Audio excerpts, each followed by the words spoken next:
Long ago, two Zen monks, Tanzan, the older, well-respected master, and Aikido, the young, earnest student, were traveling through the countryside on their way to a distant monastery. They lived by the strict rules of their order: never touch a woman. Their path was one of separation and purity. As they approached a swollen, muddy river, they paused.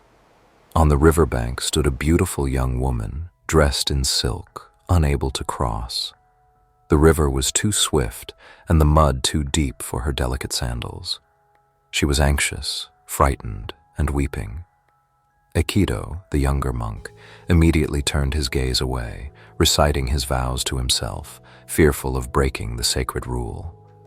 But Tanzan, the master, did something unexpected.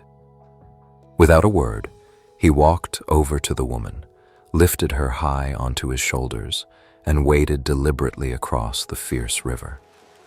He set her down gently on the far bank, smiled, and returned to his journey. Aikido was stunned into silence, but his mind began to race. For the next several hours, they walked in silence. Aikido, however, was consumed.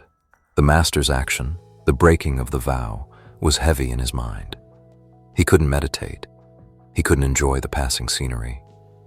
He carried the image of the master and the woman like a massive stone.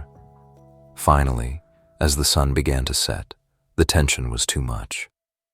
Aikido stopped, bowed stiffly, and burst out, "We are supposed to avoid all physical contact with women, yet you lifted that woman and carried her. How could you do that?" Tanzan stopped, turned to his young student, and looked at him with gentle compassion.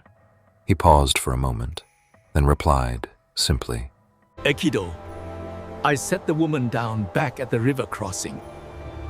You, my friend, are still carrying her.